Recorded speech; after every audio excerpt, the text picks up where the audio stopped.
Hello everyone. तो कैसे हैं आप लोग? उम्मीद है आप लोग बिल्कुल स्वस्थ होंगे और अच्छे से पढ़ रहे होंगे। हम लोग एटम्स में लगभग जितना भी थियोरेटिकल कंटेंट था वो हम लोग पढ़ लिए थे। लास्ट में आयोनाइजेशन एनर्जी, एक्साइटेशन एनर्जी, ये सब पढ़े थे। और लास्ट जो आपके सिलेबस के अकॉर्डिंग पढ़ना है, जो थियोरेटिकल कंटेंट है, de Broglie explanation of bourse second postulate of quantization, यानी कि बोर्स का जो पोस्टुलेशन था उसमें सबसे ज़्यादा कॉम्प्लेक्स जो था वो सेकंड पोस्टुलेशन था, जिसमें वो बोले कि एंगुलर मोमेंटम जो इलेक्ट्रॉन का होता है, जो सर्कल में रिवॉल्व कर रहा है, वो क्वांटाइज्ड होता है, यानी NH/2π होता है। H/2π कांस्टेंट है और n जो है वो इंटीजर है, यानी इंटीग्रल मल्टीपल ऑफ H/2π होता। और ये कंसेप्ट कहाँ से आया? बोर भी इसको कुछ भी एक्सप्लेन नहीं कर पा रहे थे। तो बाद में डी ब्रॉगली एक्सप्लेनेशन के हेल्प से सेकंड पोस्टुलेट तक पहुंचा गया और ऐसा समझा गया कि बोर्स का जो एक्सप्लेनेशन हो बिल्कुल ही करेक्ट है। एक बात और जानेंगे कि प्रोनंसिएशन जो है, जैसे डी ब्रॉगली हम लोग बोलते हैं, कुछ लोग डी ब्रॉय बोलते हैं, है ना। उसका प्रोनंसिएशन थोड़ा डिफरेंट है। यही नहीं, बोर्स को कुछ कुछ लोग बोहर्स भी बोल देता है। अब वो प्रोनंसिएशन पे ना जा करके फैक्ट पे जाना है। तो आइए पहले तो ये समझिए कि इनका सेकंड पोस्टुलेशन था क्या, क्वांटाइजेशन का रूल था क्या। तो बोर्स तो यही कंसेप्ट दिए थे कि न्यूक्लियस के चारों ओर जो है इलेक्ट्रॉन रिवॉल्व करता है, चक्कर लगाता है, और अगर इसका स्पीड v है तो जो एंगुलर मोमेंटम है, एंगुलर मोमेंटम किसको बोलते हैं? तो मोमेंटम इनटू परपेंडिकुलर डिस्टेंस।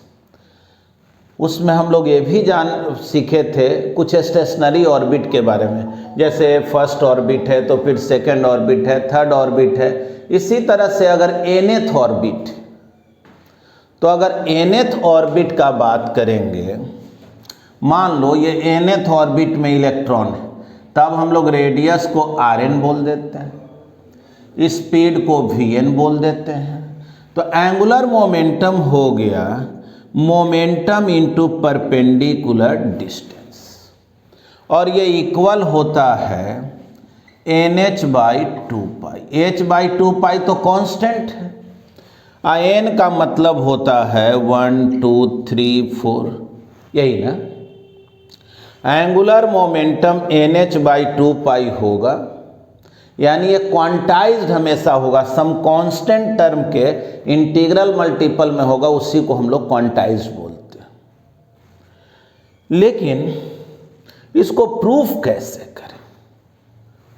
देखें, प्रूफ करने के लिए कुछ और बातों को भी जानना पड़ेगा।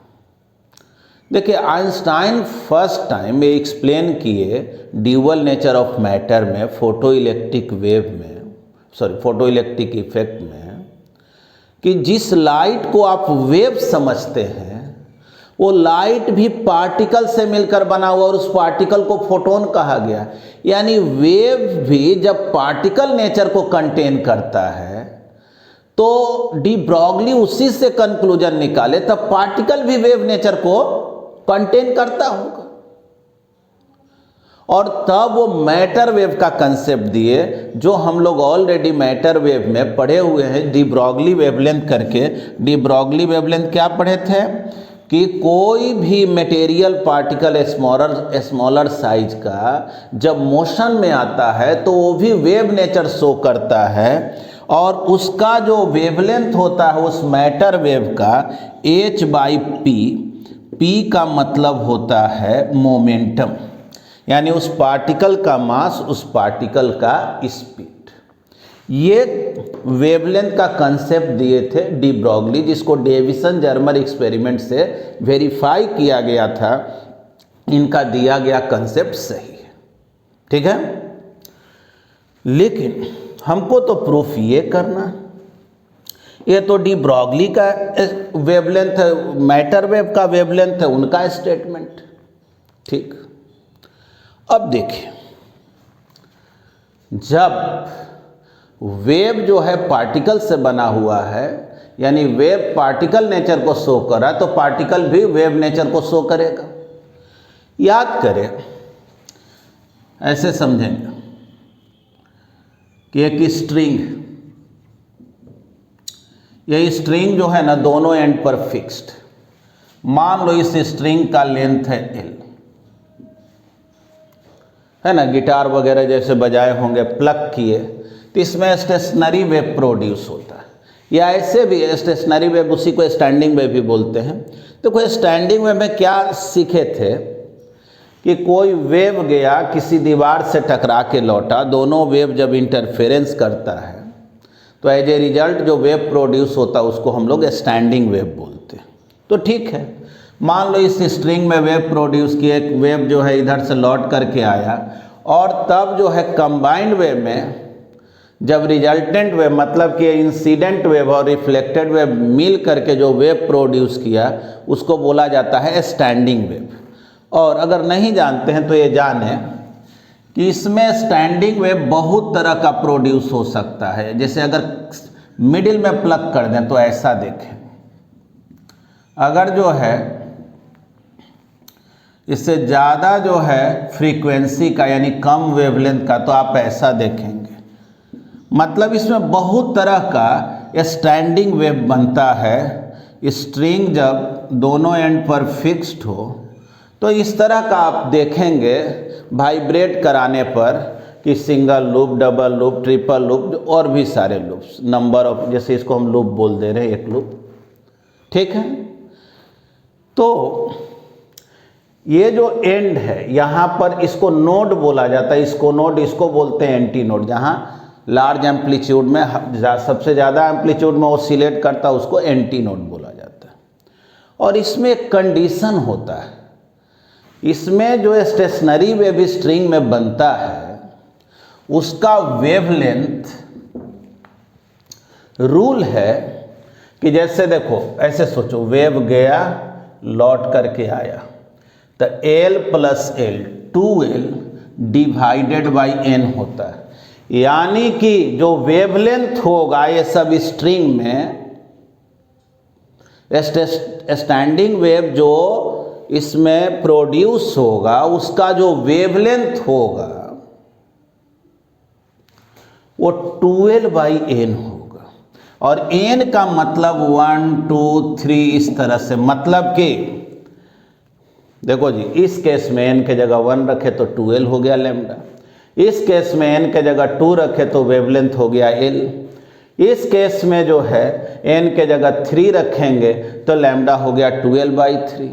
मतलब कि वेवलेंथ जो होगा ना, total length divided by n, और n जहां इंटीगर में होगा तो ऐसा ही स्टैंडिंग वेव फॉर्म होगा, क्योंकि ये फिक्स है कि ये दोनों एंड पर, फिक्स एंड पर क्या बनना चाहिए, तो नोड बनना चाहिए, ठीक ना। जैसे समझो, वेव गया और आया, टोटल डिस्टेंस 2L कवर किया और उसमें n से डिवाइड कर दो, इंटीग्रल नंबर से डिवाइड कर दो, वैसा ही स्टैंडिंग वेव फॉर्म हो सकता है। इसमें कभी 1.5 2.5 या बीच का n जब भी होगा इसी फॉर्म में होगा, तभी इसमें स्टैंडिंग वेव एग्जिस्ट कर सकता है।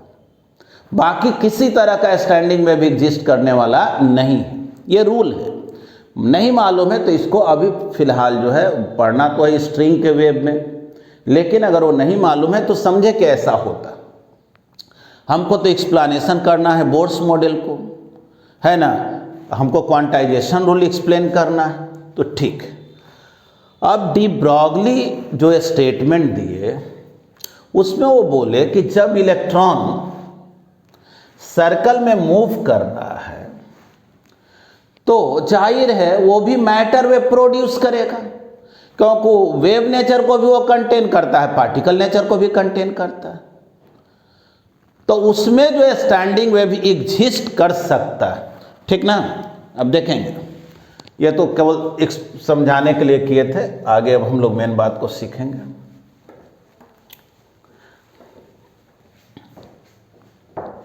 देखिए, ये जो है स्टेटमेंट किसका है, बोर्स का क्वांटाइजेशन रूल का। मुझे इसी को प्रूफ करना है कि इनका जो दिया गया रूल है वो रूल बिल्कुल ही सही है, ये बात मुझे प्रूफ करना है। तो आइए कैसे हम लोग इसको प्रूफ करेंगे।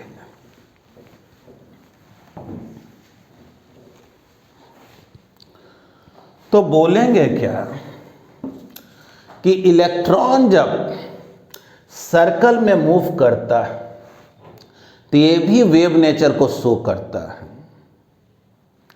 और समझ लो कि इसमें भी जो स्टैंडिंग वेव एग्जिस्ट करेगा, वो जो टोटल डिस्टेंस कवर करेगा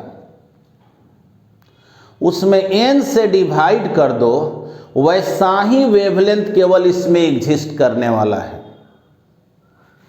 थोड़ा समझना इसको।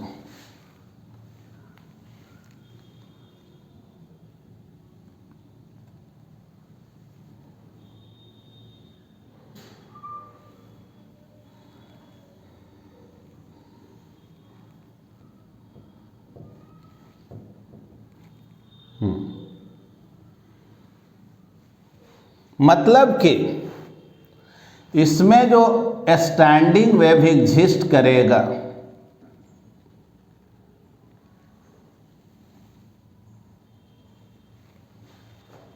स्टैंडिंग वेव एग्जिस्ट करेगा, सपोज करो जैसे इलेक्ट्रॉन है, इलेक्ट्रॉन इस तरह से मूव कर रहा, एक मिनट। तो देखो, यहां से यहां तक को हम लोग एक लैम्डा बोलेंगे, ठीक। ये फिर एक लैम्डा, 2 लैम्डा हो गया, 3 लैम्डा हो गया। तो टोटल जो डिस्टेंस कवर करेगा उसका जो वेवलेंथ होगा स्टैंडिंग वेव के रूल के अकॉर्डिंग, वही वेवलेंथ केवल एग्जिस्ट करता है जो वेवलेंथ टोटल लेंथ, तो टोटल लेंथ कितना हो गया, टोटल लेंथ हो गया 2 पाई RN, ठीक ना। चलो इसको हम RN बोलते हैं, 2 पाई RN डिवाइडेड बाई n जहां की इंटीग्रल नंबर है 1 2 3 4 इस तरह से, ठीक ना। For standing wave the possible wavelength,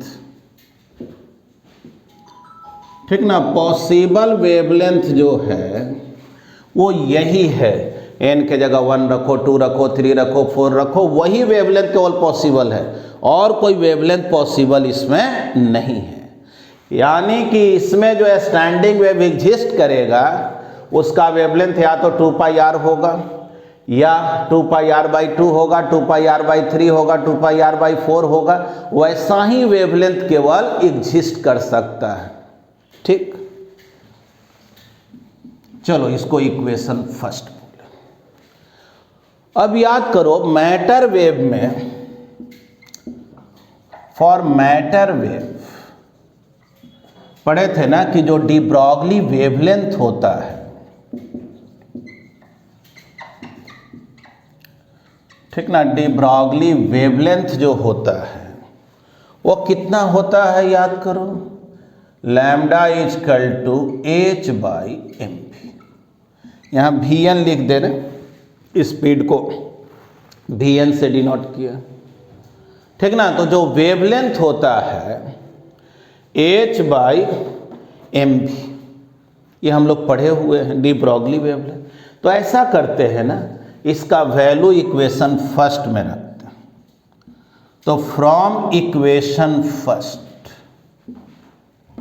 lambda के जगह h/mvn 2πRn divided by n। सही लिखे क्या? अब थोड़ा देखना तो, अब अगर हम लोग इसको देख लेना, इसी को क्रॉस मल्टीप्लिकेशन करते हैं, 2π m Vn Rn equal to NH नहीं तो सोचो तो m Vn Rn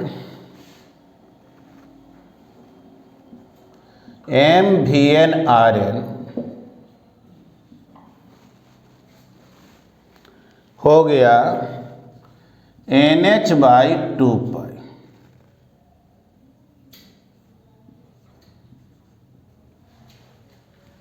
ठीक ना? m Vn Rn NH by 2π, यानी एंगुलर मोमेंटम जो है integral multiple of some constant है क्या? NH by 2π। अब देखना बात को,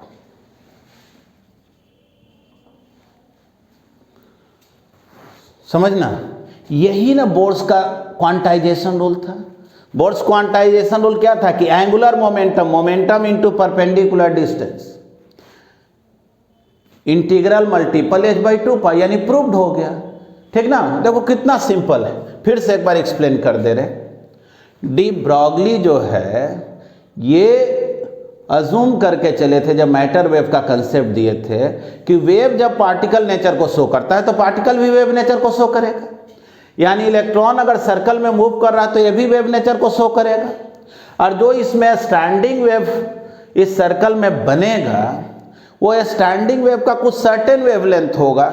स्टैंडिंग वेव के लिए रूल है कि कुछ सर्टेन वेवलेंथ होगा, और वो वेवलेंथ कौन होता है? तो जो टोटल डिस्टेंस कवर किया उसमें n से डिवाइड कर दो और n इंटीजर होना चाहिए। तो चलो ये तो स्टैंडिंग वेव का कंसेप्ट है, तो प्रूव्ड कंसेप्ट है। और डी ब्रॉगली जो मैटर वेव के लिए कंसेप्ट दिए थे lambda equal to h by m भी है, और ये भी डेविसन जर्मर एक्सपेरिमेंट से प्रूव्ड हो चुका था। अब इसका वैल्यू जब यहाँ पुट किए तो ये आ गया, बस काम तो हो गया, बस प्रूव्ड हो गया, बस इसमें और कुछ करना क्या? समझ गए? यानी कि de Broglie explanation of boards second postulate of quantization पूछा जाए, आपको यही काम एग्जाम में करना है। ठीक है, तो चलिए लिख लें इसको। आइए अब इस चैप्टर से रिलेटेड जो न्यूमेरिकल्स है उसको हम लोग सीखते हैं। देखिए कुछ फार्मूला जो पहले हम लोग डिराइव किए थे उसी को जो है शॉर्ट फॉर्म में यहाँ लिखा हुआ, जैसे nth ऑर्बिट में इलेक्ट्रॉन अगर मूव कर रहा हो तो रेडियस कैसे निकाले, तो a0 n square by Z.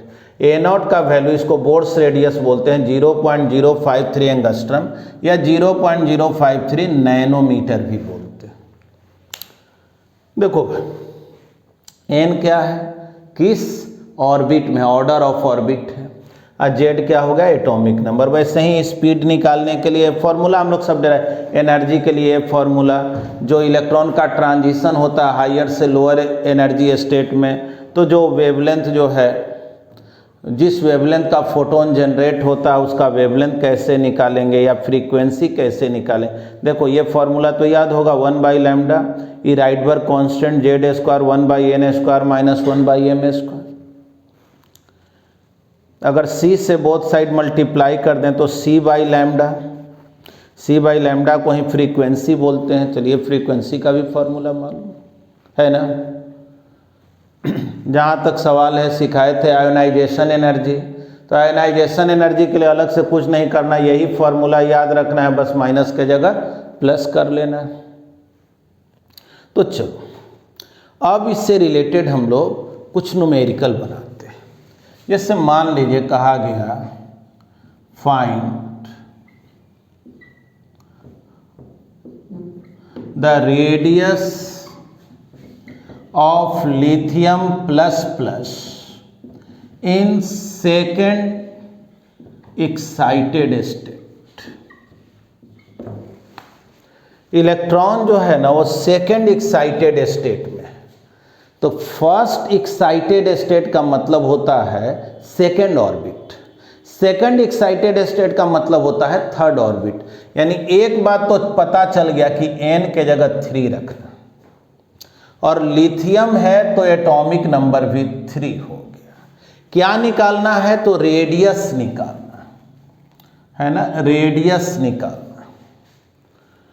तो रेडियस का तो फॉर्मूला यही होता, क्या होता है? A nought n square by Z.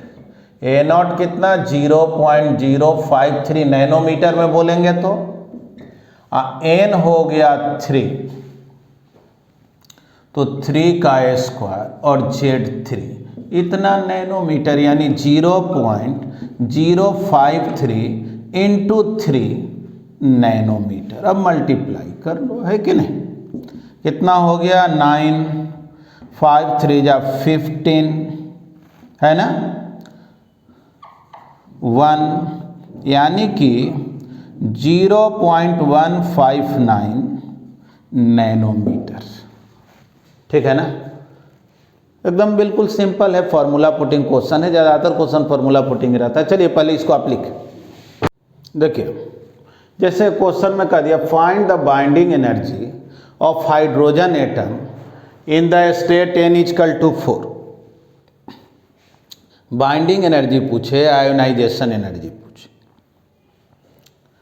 या सिंपल में केवल एनर्जी ऑफ हाइड्रोजन एटम पूछे।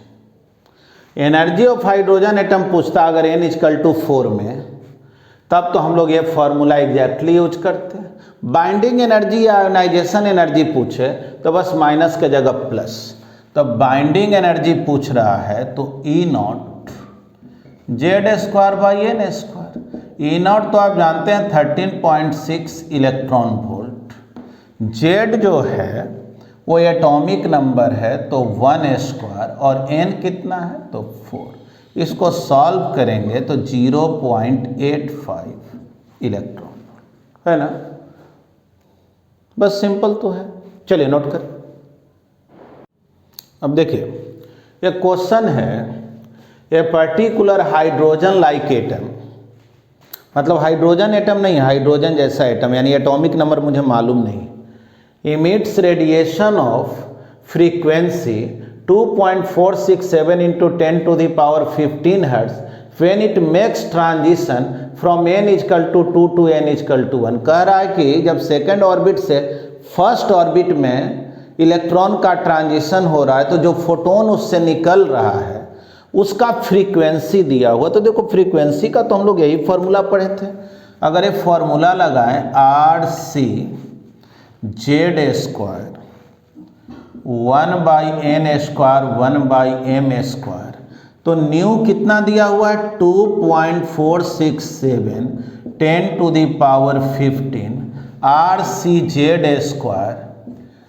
लोअर वाला यहाँ लिखा जाता है, हायर वाला यहाँ, तो n = यहाँ 1 रखेंगे, 2 से 1 में गया है तो हायर यहाँ रखते हैं।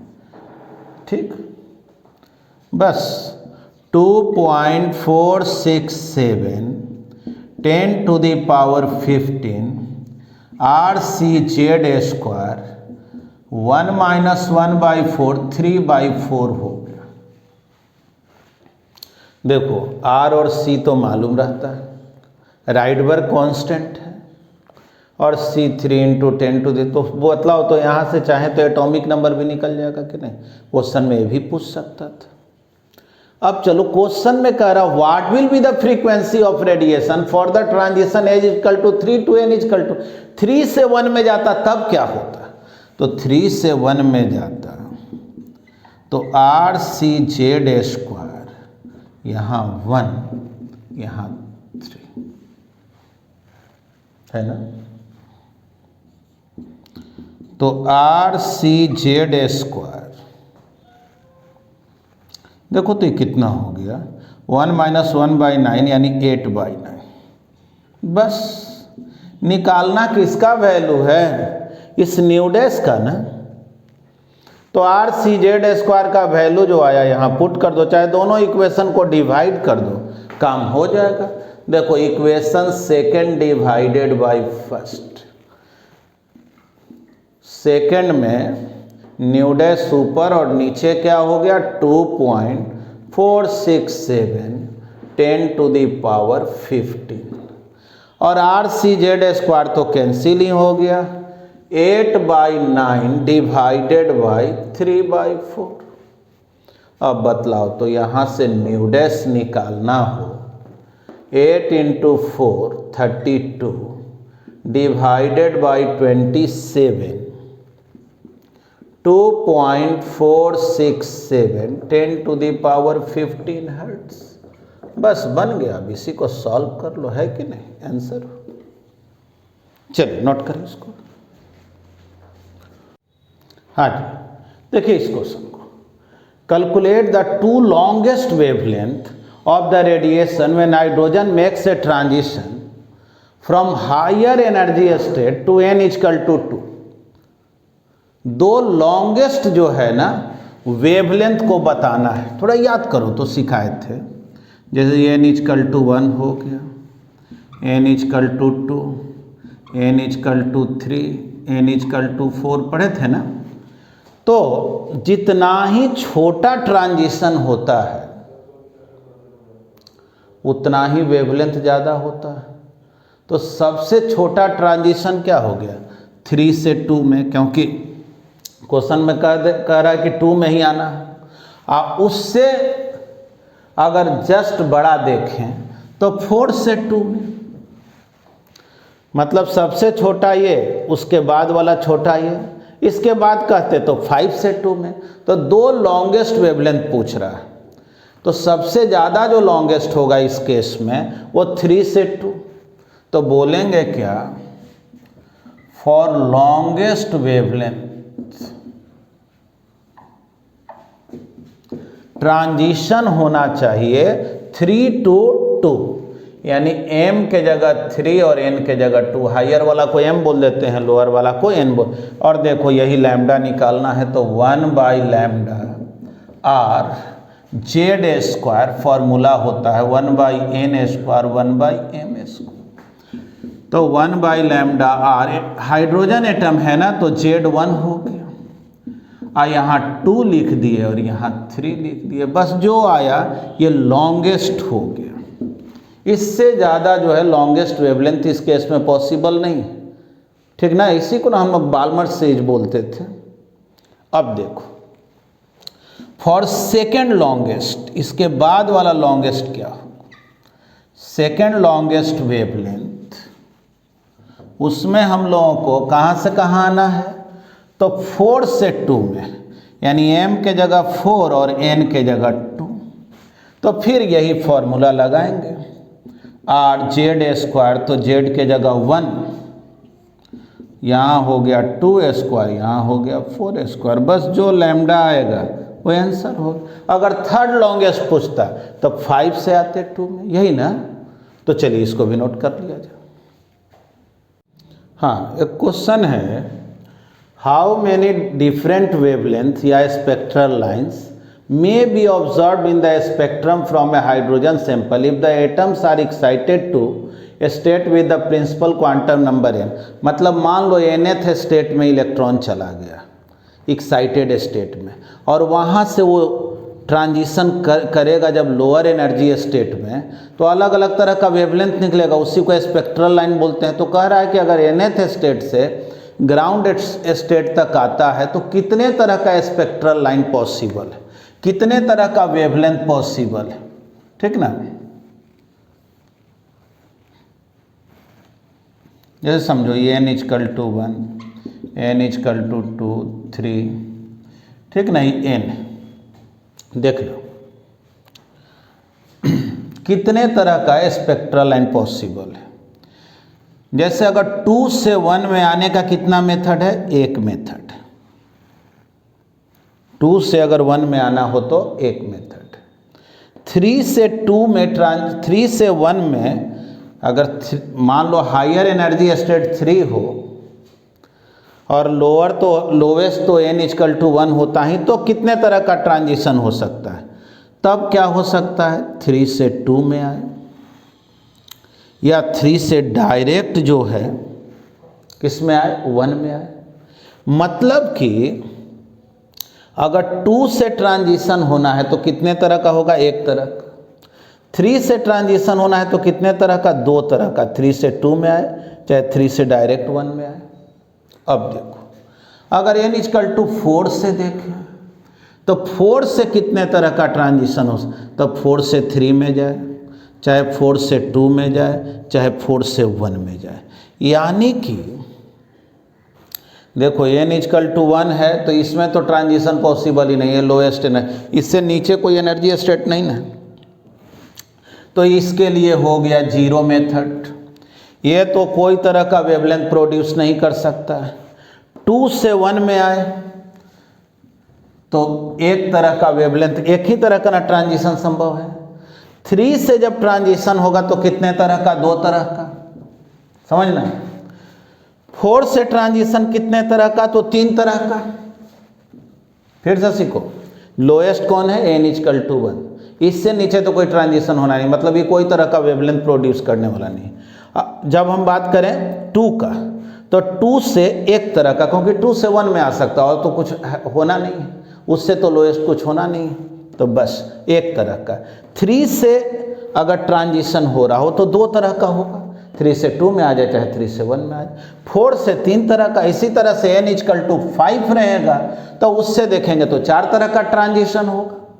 यानी कि 1 2 3 4, इसी तरह से अगर nth स्टेट में है तो n-1 तरह का नहीं, थोड़ा समझना। 2 से 1 तरह का, 3 से 2 तरह का, 4 से 3 तरह का ट्रांजिशन, 5 से 4 तरह का, तो n से कितना, n-1 तरह का, है ना। अब जो है इसी को ऐड कर दो, यही हो गया total number of spectral lines या टाइप्स ऑफ वेवलेंथ जो कहो, ठीक ना, यही इसका सॉल्यूशन। तो इसको ऐड कैसे करें, तो देखो मैथमेटिक्स में ऐड करने का मेथड है, अगर n तक ऐड करना हो तो n × n + 1/2। तो इस फार्मूला में 1 से n तक ऐड करना है, लेकिन इस फार्मूला में 1 से n-1 तक ऐड करना नहीं। तो आप ये भी कर सकते हैं ना, जैसे 1 से n तक था तो n × n + 1/2, यहाँ n के जगह क्या हो जाएगा, n-1, माने 1 से n तक था, यहाँ n के जगह समझो n-1। तो देखो उसी फार्मूला में रख रहे हैं, बस जहाँ n है ना वहाँ लिखेंगे n-1 + 1 /2। देखो फार्मूला वही है, 1 से ही n तक ऐड करने का फार्मूला है, और ये फार्मूला क्या कह रहा है, 1 से n-1 तक ऐड करने का फार्मूला, ठीक ना। यानी जहाँ n लिखते थे वहाँ n-1 लिखना है, बाकी फार्मूला तो वही। तो देख लो तो ये कितना आ गया, -1 + 1 गायब, n × n-1।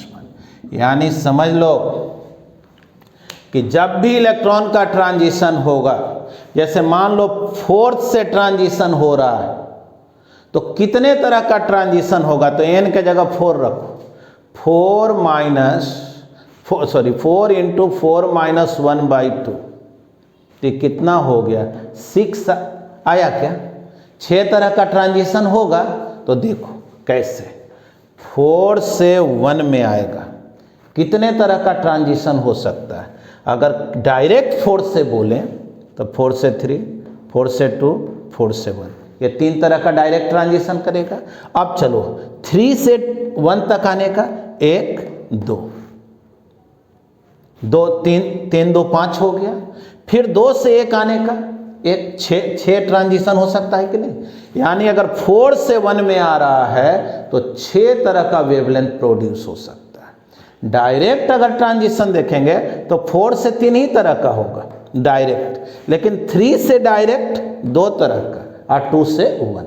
अगर यही पूछा जाए ये बतलाओ 3 से 1 में अगर इलेक्ट्रॉन आ रहा है तो कितने तरह का वेवलेंथ पॉसिबल है, तो अगर हम काउंट करके देखें तो बोलेंगे देखो 3 से 2 में आए, 3 से 1 में 2 तरह है, अब फिर 2 से 1 में आए, यानी कि 3 तरह का वेवलेंथ पॉसिबल है। तो यहाँ देखो ना, यहाँ n की जगह 3 रखो, 3 माइनस 1/2, 2 कट गया, 3 होगा क्या?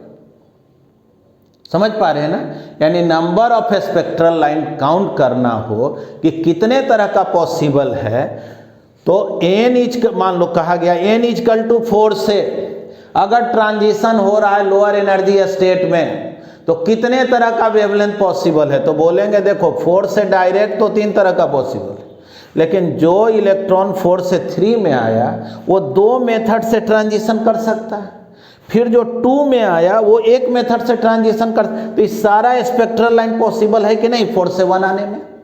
तो बस ये सिंपल फॉर्मूला हो गया कि अगर nth एनर्जी स्टेट में इलेक्ट्रॉन हो और वो ट्रांजिशन कर रहा हो तो कितने तरह का ट्रांजिशन उसका हो सकता है, तो बोलेंगे कि अगर 4th में है तो 1 में आने का 6 तरह का ट्रांजिशन हो सकता है।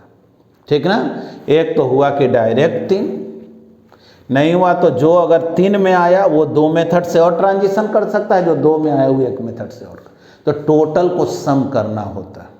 तो चलिए इसको भी नोट कर ले, आगे से जब भी क्वेश्चन आए ना कि इलेक्ट्रॉन जो है ना इस एनर्जी स्टेट में है, बतलाओ कितने तरह का वेवलेंथ प्रोड्यूस कर सकता है, बस n इंटू n माइनस 1/2 ये फॉर्मूला को याद रखना, नोट करें। हाँ, नोट में आप इस बात को भी लिख सकते हैं कि number of spectral lines for transition n2 to n1। मान लो जैसे 4th से 2nd में आना है, वो तो फॉर्मूला जो बतलाए n इंटू n माइनस 1/2, ये हुआ फॉर n to 1, मतलब कि लोएस्ट ऑर्बिट कौन है 1, उससे तो नीचे ऑर्बिट होता नहीं। लेकिन अगर मान लो कह दे कि नहीं कि 2 को ही लोएस्ट मान के चलना है, तब नंबर ऑफ स्पेक्ट्रल लाइन क्या होगा, 3 को ही लोएस्ट मान, तो यहाँ अगर n2 से n1 हमारा लोअर एनर्जी स्टेट है, तो उस केस में आप इस फार्मूला को याद में रख सकते हैं, n2 माइनस n1 प्लस 1/2, इतना स्पेक्ट्रल लाइन पॉसिबल है। जैसे एग्जाम्पल के लिए, जैसे n इजकल टू 1 है, n equal to 2, n equal to 3, n equal to 4, तो 2 से 1 में आया एक मेथड से। अगर कोई कहे कि नहीं हमको जो है ना 4 से 2 का मेथड बतलाइए, तो बोलेंगे कि देखो जी 4 से ट्रांजिशन होगा तो एक डायरेक्ट ट्रांजिशन क्या होगा, एक तो हो गया 4 से 3 में आया चाहे 4 से 2 में आया, हमको नीचे नहीं जाना है, 2 से नीचे नहीं जाना है, और जो 3 में आया वो 2 में जाएगा, यही ना होगा। यानी ये 3 मेथड हुआ। अगर हम हायर 4 लें और लोअर 2 लें, इसी को इस फॉर्मूला में बैठाते, तो ये फॉर्मूला क्या कह रहा था, n2 minus n1 plus 1 divided by 2। तो देखो तो n2 हमारा 4, n1 हमारा 2, 4 माइनस 2 प्लस 1 डिवाइडेड बाई 2। देखो तो ये 2 कैंसिल हो गया क्या, 4 माइनस 2 2, अब 4 माइनस 2 प्लस 1 3 आया कि नहीं। तो जान रहे हो ना कि अगर लोएस्ट एनर्जी स्टेट तुम्हारा 2 है तो 4 से 2 अगर आना है तो कितने तरह का स्पेक्ट्रल लाइन पॉसिबल है, तो 3 है ना। तो ये भी आपके इसको याद में रख सकते हैं। चलिए नोट करें। सपोज कीजिए एक इलेक्ट्रॉन जो है हाइड्रोजन एटम में अपने nth ऑर्बिट में, पूछा जा रहा है इसके सेंटर पे मैग्नेटिक फील्ड क्या होगा। देखो जब चार्ज पार्टिकल मोशन में होता है तो मैग्नेटिक फील्ड प्रोड्यूस करता है। साथ में ये जानते हो कि इलेक्ट्रॉन जब सर्कल में मूव कर रहा है तो एक तरह से करंट कैरिंग लूप को भी प्रोड्यूस करता है।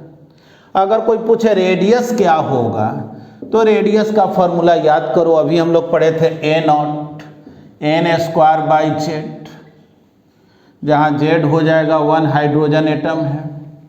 अगर हम लोग स्पीड का बात करें nth ऑर्बिट में, तो V not Z/n, V not का वैल्यू 2.18 इंटू 10⁸ मीटर पर सेकंड होता है।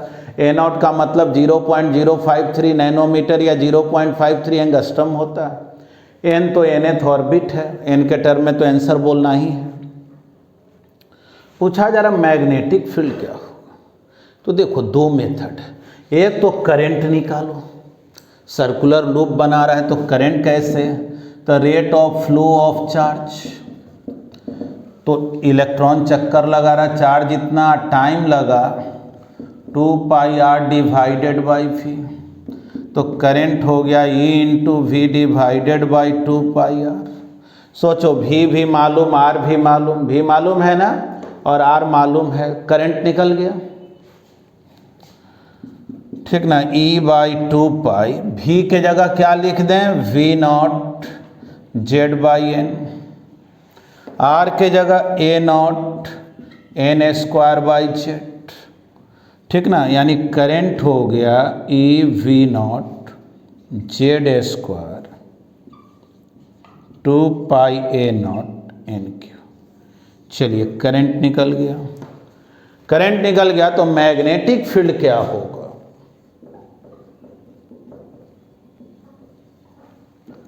तो मैग्नेटिक फील्ड हो गया μ0I/2r। यही तो फॉर्मूला आपको बताया गया था।